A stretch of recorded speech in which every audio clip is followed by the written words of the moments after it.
Imagina un portón de hierro que se cierra detrás de ti con un sonido seco. Afuera, la vida sigue corriendo. Autos, voces, compromisos. Adentro, el tiempo parece tener otra velocidad. Fue en ese límite, entre el ruido del mundo y el silencio de los pasillos, que entendí que no estaba simplemente visitando un lugar, sino entrando en una experiencia que cambiaría la forma en que veo la vejez y la vida. No es un hospital, ni una casa común. Es un espacio donde los días se repiten, donde cada detalle, el café servido a la misma hora, el crujido de una silla de ruedas, la mirada perdida de alguien en el jardín, adquiere un peso inesperado. La primera sensación no es de fragilidad, sino de espejo, porque al mirar esos rostros, al escuchar esas historias interrumpidas por la memoria, comprendí que estaba frente a un futuro posible, y que en muchos aspectos ya había comenzado a vivirlo. 2 meses pueden parecer poco, pero cuando estás rodeado de personas que cargan décadas de vida sobre los hombros, cada conversación, cada gesto, cada silencio es una lección condensada. Algunos esperan visitas que nunca llegan, otros se aferran a pequeñas rutinas para no perder por completo la noción del tiempo.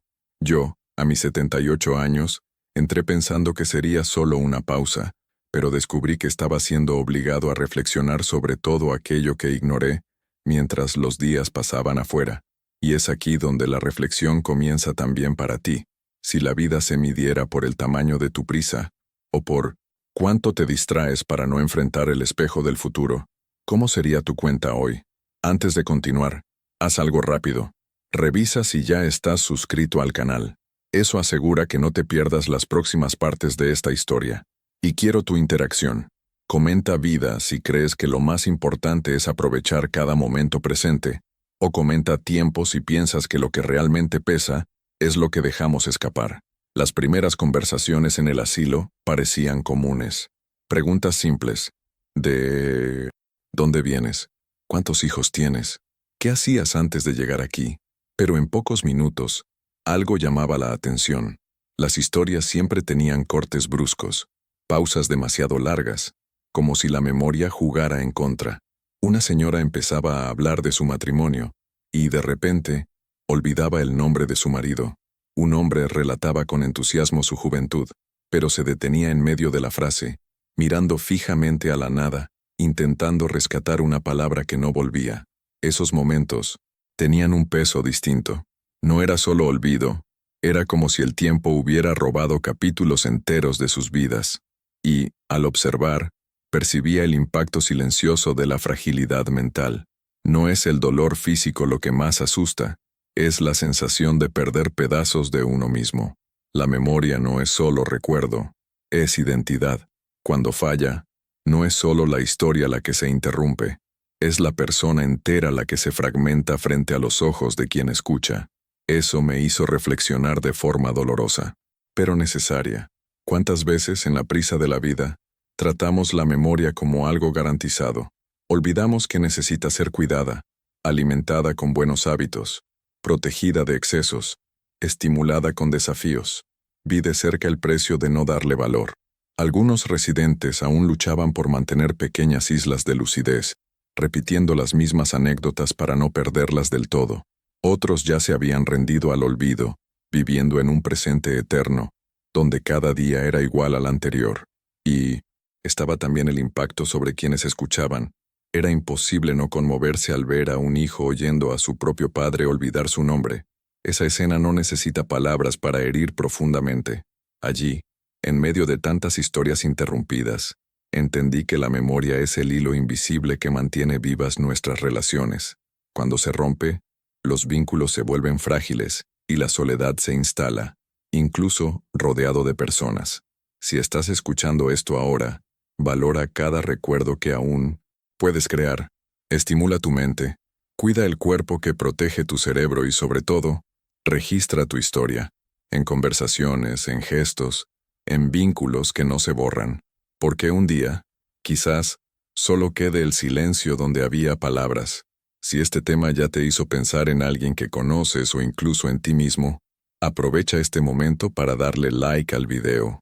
Ese gesto simple ayuda a difundir esta reflexión a más personas que necesitan oírla. En el asilo, el tiempo no se mide solo por las agujas del reloj. Se extiende en el aire, tenso, casi palpable. En los primeros días noté que allí las horas no corrían, se deslizaban lentas, como si arrastraran consigo un peso invisible.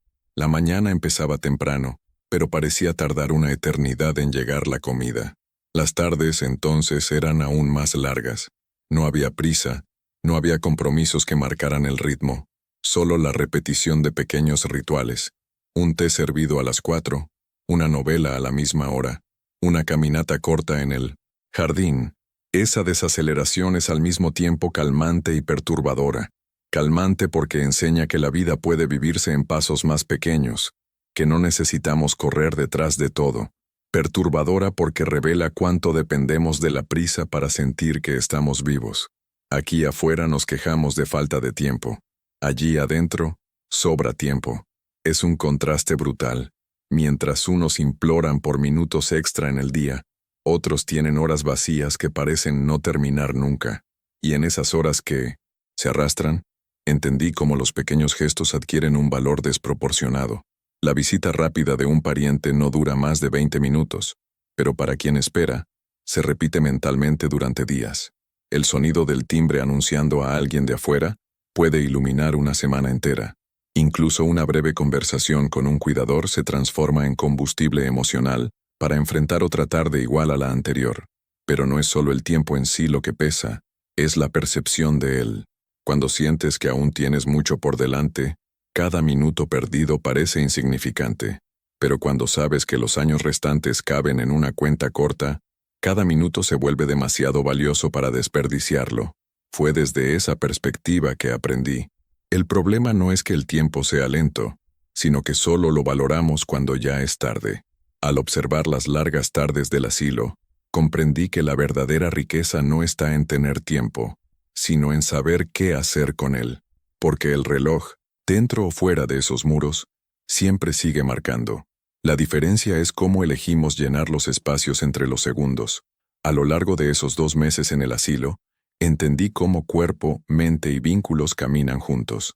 Cuando la memoria falla, cuando el tiempo parece escurrirse demasiado lento y cuando el silencio pesa más que cualquier dolor físico, la vida nos muestra que cuidarse no es un lujo, es una necesidad. Y eso vale también para la intimidad, para la forma en que nos conectamos con quien está a nuestro lado. Si sientes que tu vida sexual ha perdido fuerza, o que la conexión en tu relación ya no es la misma, debes saber que es posible cambiar ese escenario. En mi libro digital, Redescubriendo la intimidad, sexualidad saludable, después de los 60 años, reuní orientaciones prácticas que ayudan a reavivar el deseo, superar limitaciones físicas y emocionales, y redescubrir momentos de placer y complicidad. El acceso está en el enlace del primer comentario fijado. Vale la pena revisarlo y empezar ahora a escribir un nuevo capítulo de tu propia historia. Un capítulo de vitalidad, afecto y plenitud. Cada cuerpo dentro del asilo parecía cargar un libro entero escrito en silencio. No hacía falta preguntar demasiado, bastaba observar. Las manos arrugadas, manchadas por el tiempo, revelaban años de trabajo duro, de herramientas sostenidas con firmeza, de hijos acunados en el regazo. Cada cicatriz era como una frase resaltada, marcando batallas ganadas o derrotas, silenciosas. Los pasos cortos, arrastrados, contaban historias de articulaciones desgastadas, de músculos que un día fueron firmes y hoy ceden al peso de la edad. Más que fragilidad, había allí un testimonio. El cuerpo, que muchas veces intentamos ocultar o adornar, es un archivo vivo. Un señor que apenas podía levantar el brazo, aún tenía en los ojos el reflejo de la fuerza que alguna vez levantó paredes enteras como albañil. Una mujer encorvada por la artrosis mantenía en su postura cansada la dignidad de quien crió hijos sola, equilibrando cuentas y esperanzas. Cada gesto era una página abierta que nadie podía borrar. El impacto de esto es inevitable. Cuando miramos esos cuerpos, es como si viéramos una versión adelantada de nosotros mismos. Son recordatorios incómodos de que la juventud no es eterna, de que cada elección que hacemos hoy escribe, sin que lo notemos, el libro que será leído más tarde en nuestro propio cuerpo. La grasa acumulada, la postura descuidada, los vicios repetidos, la falta de cuidado, todo eso no desaparece, solo espera el momento justo para aparecer. Y había también una belleza escondida, no la belleza estética, sino la belleza de la resistencia. Aún temblorosas, las manos seguían buscando sostener una taza. Aún frágiles, los pies insistían en caminar hasta el banco del jardín. Era como si cada movimiento fuera una declaración. Todavía estoy aquí, todavía existe vida. Y esa persistencia silenciosa conmovía más que cualquier demostración de fuerza. Al final, entendí que el cuerpo es más honesto que cualquier palabra. No disfraza elecciones, no esconde consecuencias, no finge juventud. Revela, en cada marca, la biografía real de quienes fuimos.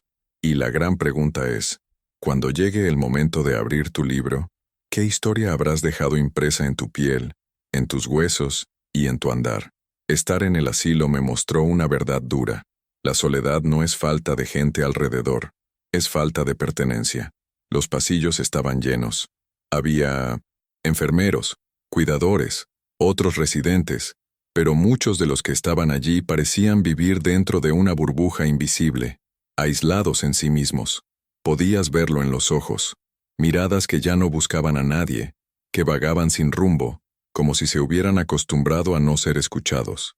Un señor, por ejemplo, se sentaba todos los días en el mismo sillón junto a la ventana. A su lado pasaban decenas de personas, empleados apurados, visitantes hablando en voz alta, otros ancianos yendo y viniendo, pero él permanecía callado, observando el movimiento de la calle como si ese vidrio fuera la última conexión con el mundo real. Nadie se detenía a preguntarle qué veía. Nadie realmente quería escuchar. Ese silencio forzado es lo que más corroe. Y lo curioso es que, aún rodeados, muchos prefieren callar, porque ya se han dado cuenta de que sus historias no encuentran espacio. Es como gritar en un estadio vacío. La voz puede salir, pero no resuena. Vi mujeres que un día fueron madres dedicadas, cuidadoras de toda la familia, hoy reducidas a pacientes que necesitan medicación a la hora justa. Vi hombres que trabajaron toda la vida, construyeron casas, enseñaron a sus hijos, ahora tratados solo como cuerpos frágiles que requieren ayuda para caminar. La ausencia de escucha transforma a estas personas en sombras de lo que fueron. Esa soledad no nace en el asilo. Allí se intensifica. Empieza mucho antes, cuando las visitas se vuelven escasas, cuando las conversaciones se reemplazan por mensajes rápidos, cuando la familia cree que ya ha escuchado todas las historias. Lo que aprendí es que nadie deja de querer ser visto. Lo que falta no es presencia física, es presencia emocional. Es alguien que mire a los ojos y diga, estoy aquí para escucharte. Al final comprendí que la soledad es la enfermedad más silenciosa de la vejez. No deja hematomas, no aparece en los exámenes, pero pesa tanto como cualquier dolencia. Es el vacío de darse cuenta de que la vida aún late, pero ya no.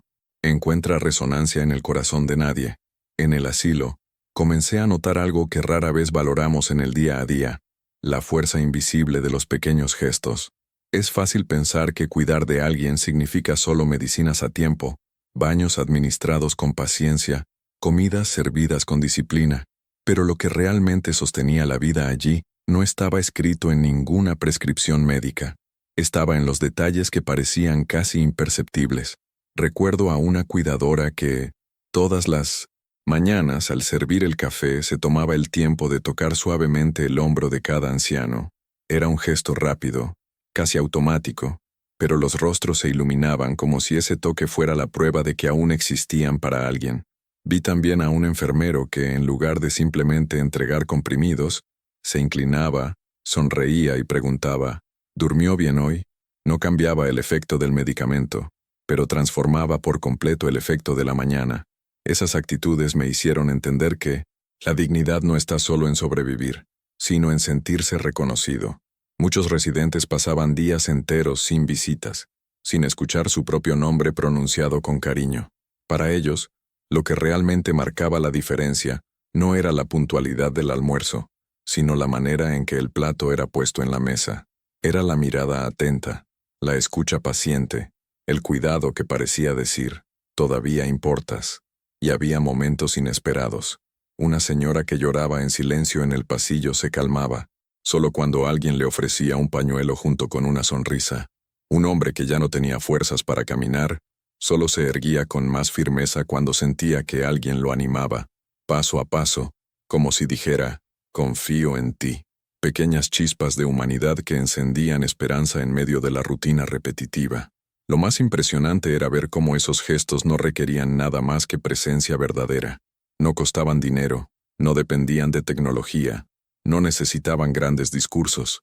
Bastaba un toque, una escucha, un minuto de atención. Dentro del asilo, aprendí que el cuidado no se hace solo de protocolos, se construye en el detalle, y son justamente esos detalles los que mantienen viva la sensación de ser humano, incluso cuando el cuerpo ya no acompaña. Después de 2 meses viviendo en el asilo, entendí que había un lugar donde ninguna máscara podía sostenerse, frente al espejo. Es curioso cómo, en casa, muchas veces evitamos mirarnos con atención, pasamos deprisa, distraídos, fingiendo que no vemos las marcas del tiempo, pero allí, en ese ambiente donde envejecer se vuelve inevitable, el espejo ya no es solo vidrio, es testigo, es sentencia, es, al mismo tiempo, un juez silencioso y un consejero cruel. Había residentes que pasaban largos minutos frente al espejo, no para arreglarse sino para confrontarse. Algunos sonreían ante las arrugas, como si cada línea fuera un recordatorio de una vida bien vivida. Otros desviaban la mirada rápido, incapaces de enfrentar los rasgos que revelaban elecciones, descuidos y arrepentimientos. Yo mismo, a mis 78 años, vi reflejado no solo un rostro envejecido, sino todas las versiones de quien ya fui, el niño lleno de energía, el adulto demasiado ocupado para notar el paso de los años, el hombre que creía que siempre tendría más tiempo.